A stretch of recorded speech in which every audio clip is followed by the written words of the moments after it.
Chá verde é ruim e chá preto é amargo. Gente, esse eu não vou nem responder. Vocês mesmos já botaram aí e levantaram a hashtag o chá é inocente, beleza? Quando não vem, quando não vem essa questão aqui, chá verde é ruim, chá preto é amargo, duas coisas possíveis. Ou não é chá verde e chá preto, que a gente já falou sobre isso. Você está comprou realmente achando bebendo, que é e não é. E o segundo motivo, tá mal preparado. Por isso Só que ele assim. é inocente. Não, você está preparando errado. Chá aumenta a pressão? E aqui a gente vai falar 3 muito clássicos que a Carol vai dar aquela resposta clássica que ela adora falar sobre isso. Eu falei, por favor, não se delongue, senão vai ser live só falando disso, porque é uma coisa que deixa ela muito chateada. Vamos ver se eu consigo falar rápido. Chá aumenta a pressão? Chá preto antes de dormir tira o sono? Chá verde e chá preto. Aumenta a pressão, Carol? Vamos lá. Isso é aquele negócio que é baseado num erro repetido. Qual é a questão? Camélia sinensis tem cafeína. E aí tem gente que escuta cafeína e fala... Chás especiais, né? Tem cafeína. Outro dia meu irmão estava aqui em casa e ele estava contando que uma época que ele vendeu a Blue Dog com a gente, ele várias vezes já ajudou a gente, e aí ele estava vendendo e veio uma moça e perguntou para ele o seguinte: esse chá tem açúcar? E a gente tinha uma versão com açúcar e uma versão sem açúcar. Ele falou, esse aqui tem açúcar demerara. A mulher regalou o olho e saiu correndo. Correndo. Açúcar! Esperando o açúcar. Comer ela. Isso. A mesma coisa acontece com a cafeína. E eu já cheguei à conclusão que é uma seita. É uma seita. Sabe por quê? Porque ela é ilógica e irracional. Então só pode ser uma seita. Que você acredita lá naquela parada. Cafeína é má, cafeína é má. Só pode ser isso. Porque não tem argumento científico. Vamos lá. Cafeína. Coitada, eu vou lançar cafeína inocente. Vou lançar cafeína inocente. Não que é o chá esse. A gente fala cafeína Vamos lá, é boazinha. coitadinha da cafeína. Primeiro. Cafeína não é má. Cafeína em doses razoáveis, né? Tipo, ninguém é louco de tomar 30 mil cafés. A cafeína... Tem gente que é. Tem gente que é. Esse é o problema. O problema da cafeína é o excesso. Mas em si, a cafeína numa dose ok, tá tranquilo, a humanidade sempre toma café, aí tá tudo certo, tá? Então, a cafeína por si só, ela não é um grande vilão malvado, tá? O que é um grande vilão malvado é o excesso de cafeína. E eu já falei, até a água em excesso mata. Então, beleza, vamos entender que é uma questão de proporção para o início de conversa. Muita cafeína que faz mal. Então, aí a gente vai quebrar a primeira coisa em relação a... o chá tem cafeína. Ela deu Se você eu vou fazer várias, porque é a seita da cafeína. Primeiro, a Camellia sinensis, os chás especiais têm muito menos cafeína do que o café. Muito menos. 50 ml de café concentradinho ali pode ter, cara, de 75 a 150 microgramas de cafeína. Se você vai para 237 ml de chá, do mais cafeinado que você achar, feito da maneira mais cafeinômana possível, ele vai ter 75 miligramas. Então, pelo menos o chá tem 1/3, 1/5 da quantidade de cafeína que o café tem. Então, a primeira coisa da cafeína malvada, que é o fato de ser uma questão de dose, no chá ela já é muito baixa, beleza? Segunda coisa, um dos maiores erros que eu vejo sobre todos os alimentos é você olhar o alimento sob a perspectiva de dizer o material que ele é. Só, assim, do que ele é composto. Essa é como se você separasse em caixinhas, né? Imagina o seguinte, celular. Você é um coração, 2 orelhas, mais ou menos isso? Exatamente isso. Um ser humano é um monte de coisas, certo? Imagina que eu achasse que a Carla era só uma orelha. E eu dissesse o seguinte, orelhas servem para escutar, a Carla serve para escutar. É maluco isso. Você não pode analisar as coisas por um componente que ela tem. Tem cafeína. A cafeína isolada causa pipipi popopó. Então tal coisa causa pipipi popopó. Não é assim. Quando você está analisando um alimento, e isso tem a ver com a relação que a gente está construindo com o alimento, eu não posso olhar uma cenoura e enxergar um carboidrato.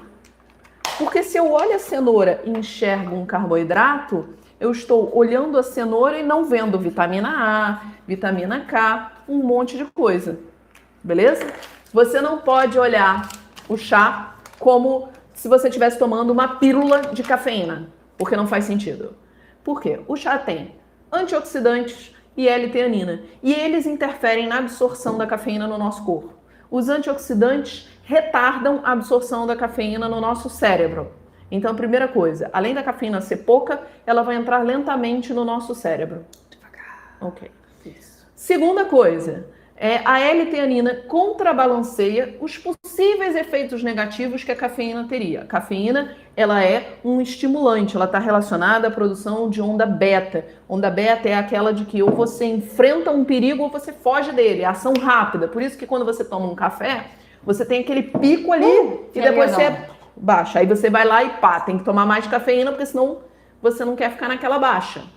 Beleza? No caso do chá, isso não vai acontecer dessa maneira. Por quê? Além dele ser absorvido lentamente em pequena quantidade, você tem a L-teanina, que estimula a produção de ondas alfa. A produção de ondas alfa, porque eu tô tendo que correr. Nossa, produção de onda alfa. Seu tempo de 1 minuto já se esgotou. Já acabou? Já, há muito tempo. Mas vai, continua. A produção de onda alfa, que está relacionada ao relaxamento e à sensação de bem-estar. Então, o efeito da cafeína do chá não é igual você tomar uma pílula de cafeína isolada e nem de tomar um café. Não. Porque a integração com os elementos faz com que ela tenha que ela seja metabolizada de modo diferente no seu organismo, porque ela está interagindo com as outras coisas. Então, aumentar a pressão não faz sentido. Até porque já está comprovado que a cafeína em doses que não são doses excessivas, ela é excelente para o coração e ela é excelente para o nosso sistema cardiovascular. Completo, ou seja, melhora a pressão. Quem tem pressão baixa, você vai ficar com pressão baixa? Não. Quem tem pressão alta, ele melhora a pressão? Melhora.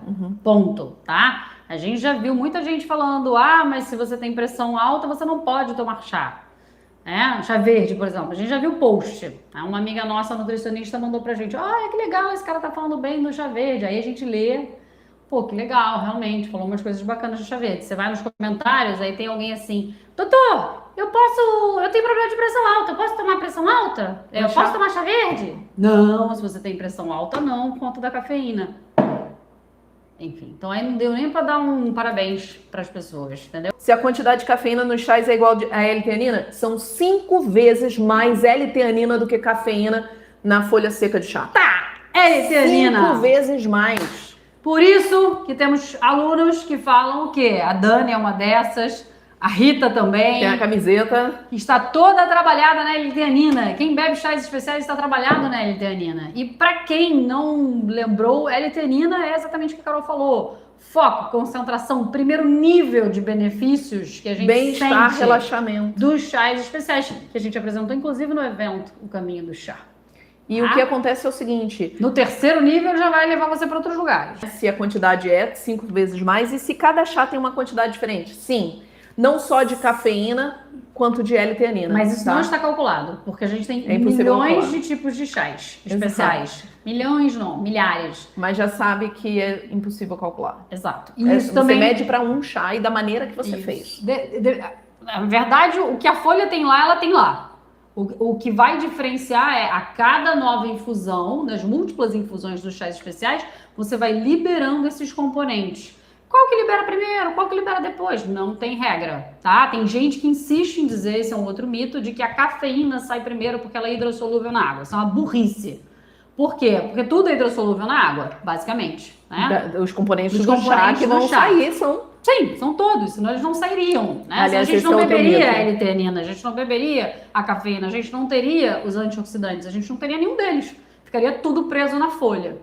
Né? Então, qual é a velocidade de saída? Quem sai primeiro depende do terroir e depende também, ou seja, onde a planta estava, o que ela tem para fornecer para a gente e depende do que foi feito com aquela planta pelos mestres de chá e depende do que você faz com ela Da na hora da maneira que infusão. você infusiona. A maneira que você infusiona a cada infusão, tá? A cada infusão. Porque os componentes vão sendo liberados aos poucos. Então não existe, esta família tem mais, esta família tem menos. Dentro de uma mesma família, por exemplo, dos verdes, você tem verdes que você vai perceber que tem mais L-teanina do que outros.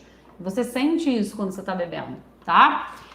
Tem regras, e né? a Carla me lembrou de um mito. Qual? De que se você descartar a primeira infusão, você reduz a quantidade de cafeína. Besteira. Mito, porque já testaram isso e foram vendo que, por exemplo, quando passou 3 minutos, né? Tem certinho, se vocês procurarem na internet esse estudo, quando passou 3 minutos, reduziu menos de 10% da quantidade de cafeína. Para você reduzir 50% da cafeína, é uma parada de 10 minutos de infusão. Se você fizer 10 minutos de infusão e descartar aquele chá, perdeu o chá. Morreu, porque também já foi tudo. Não foi a cafeína, foi todo mundo e foi o chá inteiro e acabou-se. Você vai beber água lavada. Então esse é o outro mito. Se você, como é que é? Se você descartar a primeira infusão, você vai ter menos cafeína. Mito. Mito. Também outro.